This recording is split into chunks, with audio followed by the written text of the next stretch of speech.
ये कोई मामूली किताब नहीं है। ये 1 अरब से ज्यादा लोगों के सपनों की धड़कन है। ये भारत की आत्मा है। ये है भारत का संविधान। और आज हम इसकी कहानी के सबसे शुरुआती, सबसे अहम अध्यायों में से एक को खोलेंगे। इसके पहले 22 संशोधन।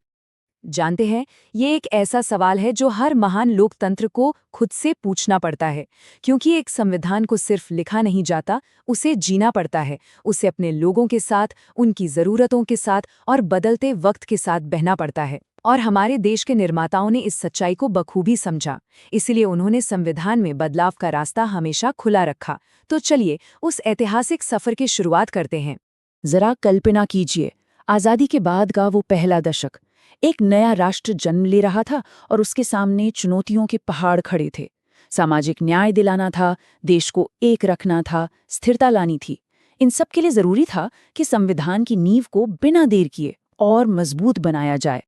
और देखिए, पहले ही दशक में एक के बाद एक कई संशोधन हुए।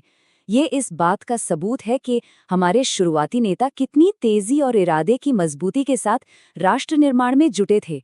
हर एक संशोधन अपने आप में एक मील का पत्थर था। तो सबसे पहला कदम उठाया गया सामाजिक बराबरी की तरफ। पहले संशोधन ने जमींदारी प्रथा को जड़ से उखाड़ने और भूमि सुधारों को लागू करने का रास्ता बनाया। इसी के लिए 9वीं अनुसूची बनाई गई। इसे आप एक तरह का कानूनी सुरक्षा कवच समझ सकते हैं, ताकि इन जरूरी सुधारों को अदालतों में आसानी से चुनौती न दी जा सके। याद रखने की ट्रिक, एक जमीन। 7वें संशोधन ने तो सच पूछिए तो भारत के नक्शे की पूरी तस्वीर ही बदल दी।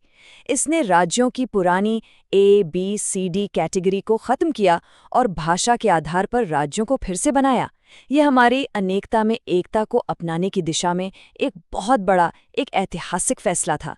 इसकी ट्रिक है 7 राज। सामाजिक न्याय का ये संकल्प 8वें संशोधन में भी दिखाई दिया। इसके जरिए अनुसूचित जाति, जनजाति और एंग्लो इंडियन समुदायों के लिए लोकसभा और राज्य विधानसभाओं में आरक्षण को अगले 10 सालों के लिए और बढ़ा दिया गया। ट्रिक सीधी सी है, 8 आरक्षण।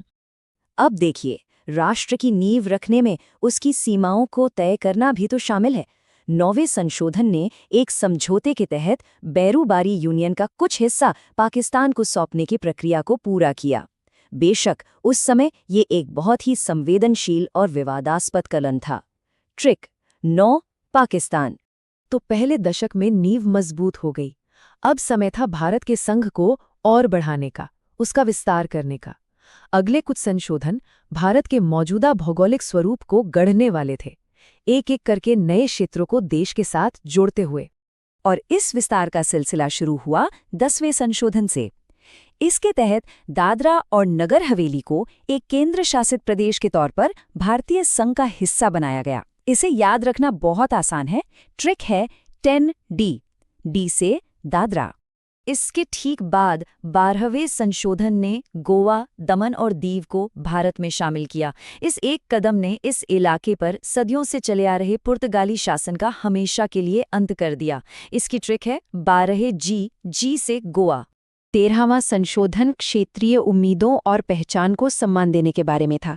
इसने नागालैंड को कुछ विशेष प्रावधानों के साथ एक पूरे राज्य का दर्जा दिया। ये दिखाता है कि भारत का संघीय ढांचा कितना परिपक्व है। इसे आप ऐसे याद रख सकते हैं, संशोधन 13, राज्य नागालैंड। और फिर विस्तार के इस दौर का समापन हुआ 14वें संशोधन के साथ, जिसने पूर्व फ्रांसीसी क्षेत्र पुडुचेरी को भारतीय संघ में मिलाया। इसकी ट्रिक 14P। पी से पुडुचेरी। तो जमीन और सीमाओं को तय करने के बाद अब ध्यान गया शासन की मशीनरी पर, उसे और बेहतर और मजबूत बनाने पर। अगले कुछ संशोधन भारत की न्यायिक, विधायी और भाषाई संस्थाओं को ताकत देने पर केंद्रित थे। न्यायपालिका को और मजबूती देने के लिए 15वें संशोधन ने एक अहम काम किया। इसने उच्च संस्था यानी हाईकोर्ट के जजों की रिटायरमेंट की उम्र को 60 से बढ़ाकर 62 साल कर दिया। ये एक छोटा लेकिन बहुत ही महत्वपूर्ण बदलाव था, जिसका मकसद था अनुभवी जजों के ज्ञान और विशेषज्ञता का देश को ज्यादा समय तक लाभ मिले। 16वां संशोधन सीधे सीधे राष्ट्र की आत्मा से जुड़ा है। इसने हमारे विधायकों, मंत्रियों और जजों द्वारा ली जाने वाली शपथ में ये शब्द जोड़े, मैं भारत की संप्रभुता और अखंडता को बनाए रखूंगा। ये एक शक्तिशाली याद दहानी थी कि राष्ट्र सबसे ऊपर है। इसकी ट्रिक है 16 सेफ, क्योंकि ये देश को सुरक्षित रखने की शपथ है। 18वें संशोधन ने एक बात बिल्कुल साफ कर दी कि संसद के पास किसी भी मौजूदा राज्य में से एक नया राज्य बनाने की पूरी शक्ति है और आगे चलकर इसी शक्ति का इस्तेमाल करके भाषाई आधार पर पंजाब और हरियाणा जैसे राज्य बनाए गए। ये हमारे संघीय ढांचे के लचीलेपन का एक और बेहतरीन उदाहरण है। अब हम 21वें संशोधन पर आएं, उससे पहले 8वीं अनुसूची को समझना जरूरी है। देखिए, ये संविधान में दी गई भारत की आधिकारिक भाषाओं की लिस्ट है। एक तरह से ये हमारे देश की भाषाई विविधता का प्रतीक है। और 21वें संशोधन ने इसी विविधता को सलाम करते हुए सिंधी भाषा को 15वीं आधिकारिक भाषा के तौर पर इस अनुसूची में जगह दी। ये एक और कदम था जो ये दिखाता है कि भारत का संविधान हर संस्कृति और हर आवाज को गले लगाता है। ट्रिक 21 भाषा। हमारा आज का सफर 22वें संशोधन पर आकर रुकता है। इसने असम के अंदर ही एक स्वायत्त राज्य यानी ऑटोनोमस स्टेट के रूप में मेघालय के निर्माण का रास्ता खोला। इसने दिखाया कि केंद्र बड़े राज्यों के भीतर भी अनोखी जनजातीय पहचान और उनकी आकांक्षाओं के लिए जगह बना सकता है। ट्रिक 22 मेघालय। तो इन पहले 2 दशकों और 22 संशोधनों की इस कहानी से हम सीखते क्या हैं? हमने देखा कि कैसे एक बिल्कुल नए राष्ट्र ने अपनी नींव रखी, अपनी सीमाओं को नया आकार दिया और अपनी संस्थाओं को लगातार मजबूत किया। आइए इसे एक सुपर फास्ट रिवीजन ट्रिक से दिमाग में बैठा लेते हैं। 1 जमीन, 7 राज्य, 9 पाकिस्तान, 10 से 14 नए क्षेत्र जुड़े, 21 भाषा और 22 मेघालय। याद रखिए, ये सिर्फ नंबर नहीं, ये राष्ट्र निर्माण के वो मील के पत्थर हैं जिन पर आज हमारा देश खड़ा है। और ये बात इस पूरे सफर का सार है। संविधान कोई बेजान दस्तावेज नहीं है, ये एक जीवित शक्ति है जो अपने लोगों के जीवन को बेहतर बनाने और देश को आगे ले जाने के लिए लगातार खुद को बदलता है, विकसित होता है। इन शुरुआती 22 संशोधनों ने उस भारत की दिशा तय की जिसमें हम आज रहते हैं। उन्होंने भविष्य का एक रास्ता बनाया। तो भारतीय संविधान के इतिहास के एक ऐसे दौर में चलते हैं जब देश की बुनियाद को बार बार परखा गया, उसे बदला गया और मजबूत भी किया गया। ये कहानी है 1969 से 1992 के बीच हुए उन 50 ऐतिहासिक संशोधनों की जिन्होंने भारत के नक्शे और इसकी सियासत दोनों को हमेशा के लिए बदल कर रख दिया। 50 संशोधन सुनने में ही मुश्किल लगता है ना? पर चिंता की कोई बात नहीं है। इसे समझने के लिए हमारे पास एक सूत्र है, एक ऐसा धागा जो हमें इस पूरे सफर में गाइड करेगा। यही वो कहानी है जिसे हम आज समझने वाले हैं, मेघालय के बनने से लेकर नई भाषाओं को संविधान में जगह देने तक। तो चलिए शुरू करते हैं। तो हमारी कहानी का पहला पड़ाव है राष्ट्र का पुनर्निर्माण। ये वो दौर था जब भारत की भौगोलिक और प्रशासनिक सीमाओं को आप कह सकते हैं एक फाइनल टच दिया जा रहा था और देश के नक्शे पर नए राज्य उभर रहे थे। चलिए शुरुआत करते हैं साल 1969 के 22वें संशोधन से। इस संशोधन ने एक बहुत ही अनोखा काम किया। इसने असम के अंदर ही एक राज्य के भीतर राज्य की नींव रखी और इसी से जन्म हुआ मेघालय का एक स्वायत्त राज्य के रूप में। इसे याद रखने का तरीका बहुत आसान है। 22 मेघालय उभरा। अब सिक्किम के भारत में शामिल होने की कहानी तो और भी दिलचस्प है। ये काम एक झटके में नहीं हुआ, बल्कि 2 स्टेप्स में हुआ ये कि पहले 1974 में 35वें संशोधन के जरिए सिक्किम भारत का एक सह राज्य यानी एक एसोसिएट स्टेट बना और फिर ठीक 1 साल बाद 36वें संशोधन ने इस रिश्ते को पक्का कर दिया और सिक्किम भारत का 22वां पूर्ण राज्य बन गया। इसकी ट्रिक तो बहुत ही आसान है। 35 में दोस्ती हुई और 36 में शादी हो गई। और ये सिलसिला यहीं रुका नहीं।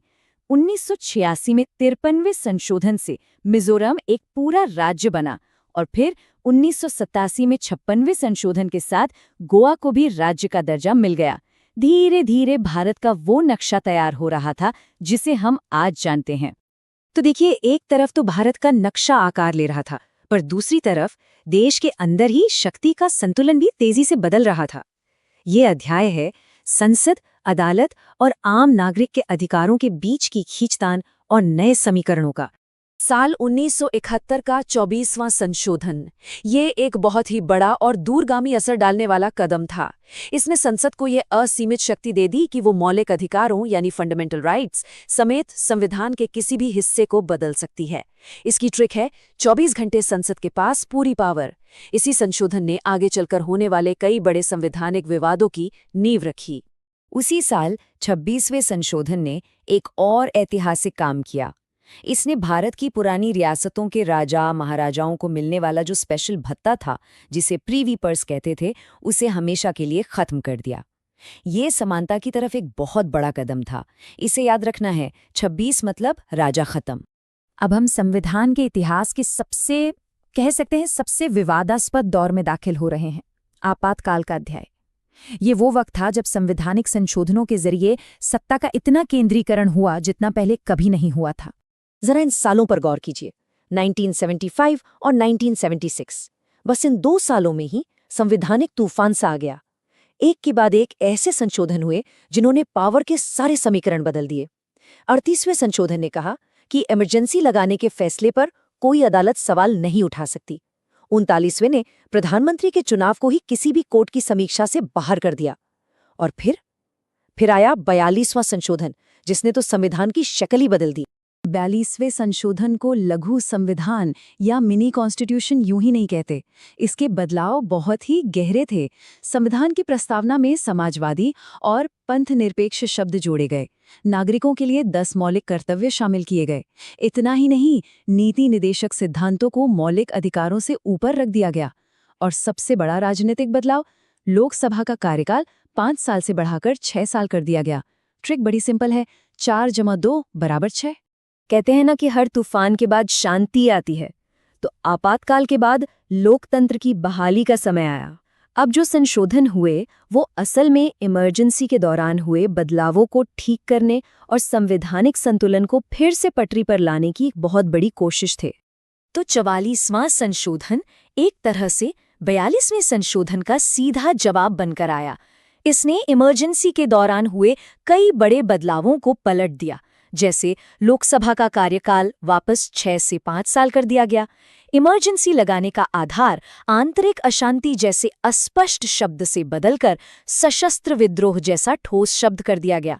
और सबसे बड़ा बदलाव, संपत्ति के अधिकार को मौलिक अधिकार की लिस्ट से हटाकर एक कानूनी अधिकार बना दिया गया। तो अगर 44वें संशोधन से सिर्फ एक बात याद रखनी हो तो वो क्या होगी?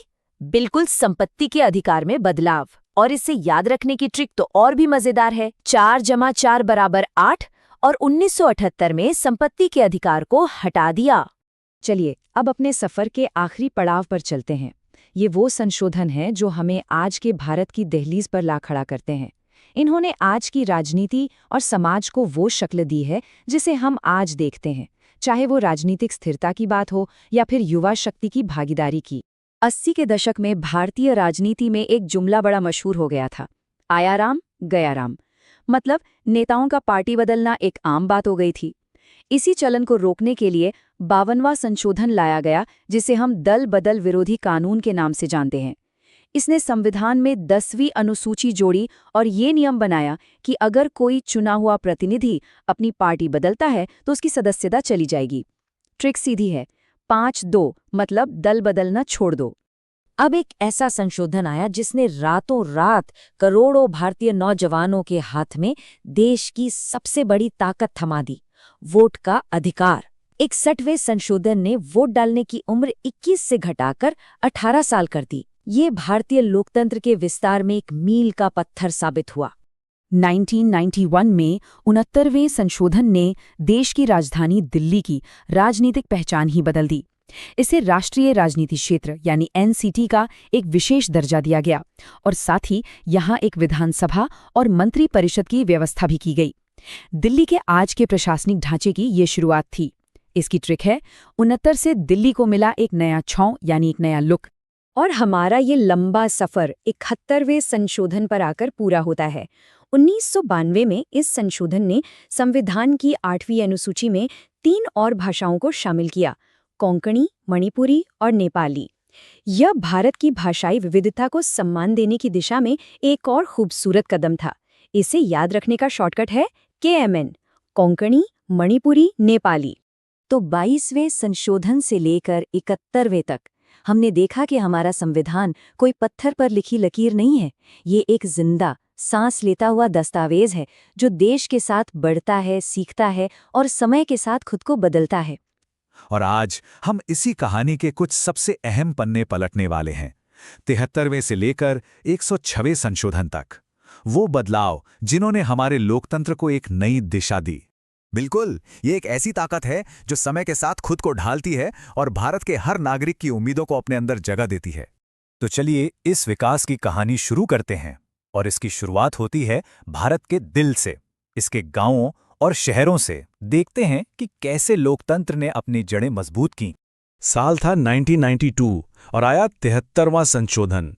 ये एक तरह की क्रांति थी जिसने सच में लोकतंत्र की ताकत को दिल्ली के गलियारों से निकालकर सीधे भारत के गांवों तक पहुंचा दिया। और इसी ने पंचायती राज को संवैधानिक दर्जा दिया। इससे हुआ क्या? देखिए, एक तो त्रिस्तरीय पंचायती राज व्यवस्था बनी, और सबसे बड़ी बात, महिलाओं को मिला 1/3 आरक्षण ताकि सत्ता में उनकी भागीदारी पक्की हो सके। सोचिए कितना बड़ा, कितना ऐतिहासिक कदम था ये। और ये जो क्रांति थी ना, ये सिर्फ गांवों तक ही नहीं रुकी। इसी के साथ आया 74वां संशोधन, और लोकतंत्र की ये लहर हमारे शहरों तक भी पहुंच गए, जिसने नगर पालिकाओं को भी मजबूत बनाया। तो लोकतंत्र की जड़ें तो मजबूत हो गईं। इसके बाद संविधान ने सामाजिक न्याय यानी सोशल जस्टिस का एक बिल्कुल नया अध्याय लिखा। एक ऐसा अध्याय जिसमें हर नागरिक को बराबर मौके और हक देने का वादा था। साल 2002, 86वां संशोधन। इसने संविधान में एक ऐसा पन्ना जोड़ा जिसने सच में करोड़ों बच्चों का भविष्य ही बदल दिया। अब शिक्षा सिर्फ एक सपना नहीं थी, वो बन गई एक मौलिक अधिकार। ये हुआ अनुच्छेद 21A के जरिए। इसके साथ ही 6 से 14 साल के हर बच्चे के लिए शिक्षा का अधिकार एक हकीकत बन गया। ये एक ऐसा वादा था जो आने वाली पीढ़ियों के भविष्य को रोशन करने वाला था। फिर आया साल 2019 और 103वां संशोधन। इसने आरक्षण की पूरी परिभाषा को ही एक नया मोड़ दे दिया। जानते हैं क्यों? क्योंकि पहली बार आर्थिक आधार पर यानी इकोनॉमिक बेसिस पर भी आरक्षण का प्रावधान किया गया। और इसके तहत सामान्य वर्ग के वो लोग जो आर्थिक रूप से कमजोर हैं, उन्हें शिक्षा और नौकरियों में 10% आरक्षण की व्यवस्था की गई। मकसद साफ था, हर किसी को आगे बढ़ने का बराबर मौका मिले। ठीक है, सामाजिक न्याय की बात तो हो गई, पर संविधान का काम यहीं खत्म नहीं होता। इसने आर्थिक और संरचनात्मक सुधारों के जरिए आज के आधुनिक भारत की नींव भी रखी। जैसे कि 2003 में 92वां संशोधन। इसने भारत की जो भाषाई विविधता है, जो लिंग्विस्टिक डाइवर्सिटी है, उसे सेलिब्रेट किया और संविधान की 8वीं अनुसूची में 4 नई भाषाएं शामिल की। ये भाषाएं थीं बोडो, डोगरी, मैथिली और संथाली। इनको जब राष्ट्रीय भाषा का दर्जा मिला तो हमारी सांस्कृतिक विरासत और भी ज्यादा समृद्ध हो गई। अब बात करते हैं 2014 की। 99वें संशोधन के जरिए जजों की नियुक्ति की जो प्रक्रिया है, उसमें एक बदलाव लाने की कोशिश हुई और इसके लिए राष्ट्रीय न्यायिक नियुक्ति आयोग यानी NJAC का गठन किया गया। लेकिन सुप्रीम कोर्ट ने इसे न्यायपालिका की आजादी के खिलाफ माना और इसे असंवैधानिक घोषित कर दिया। और जानते हैं, यही हमारे लोकतंत्र की खूबसूरती है। यहां कोई भी संस्था सबसे ऊपर नहीं है। और फिर आया 101वां संशोधन। इसने तो भारत की अर्थव्यवस्था का चेहरा ही बदल कर रख दिया। GST के साथ एक राष्ट्र एक कर का जो सपना था, वो हकीकत बन गया। इसे आजाद भारत का सबसे बड़ा आर्थिक सुधार माना जाता है। अब हम आते हैं उस संशोधन पर जिसने भारतीय लोकतंत्र के इतिहास में एक सुनहरा पन्ना जोड़ दिया। एक ऐसा ऐतिहासिक कदम जिसने नारी शक्ति को उसका वो सम्मान दिया जिसकी वो हकदार है। साल 2023 और 106वां संशोधन। इसने तो सच में इतिहास रच दिया। नारी शक्ति वंदन अधिनियम के साथ भारत ने लैंगिक समानता की तरफ एक बहुत बहुत बड़ा कदम उठाया। इस कानून ने लोकसभा और राज्यों की विधानसभाओं में महिलाओं के लिए 33% सीटों का आरक्षण पक्का कर दिया, ताकि देश के बड़े फैसलों में महिलाओं की आवाज और भागीदारी और भी ज्यादा बढ़ सके। तो इन सभी संशोधनों ने हमारे संविधान को वक्त के साथ और मजबूत बनाया है और ज्यादा प्रासंगिक बनाया है। लेकिन ये कहानी यहीं खत्म नहीं होती। अब सवाल ये उठता है कि इस महान गाथा का अगला अध्याय कौन लिखेगा? इसका जवाब आप में ही छिपा है। आपकी तैयारी, आपकी मेहनत, आपका ज्ञान, यही तो इस देश का और इसके संविधान का भविष्य लिखेगा। तो तैयार हो जाइए, क्योंकि भारत का भविष्य आपके हाथों में है।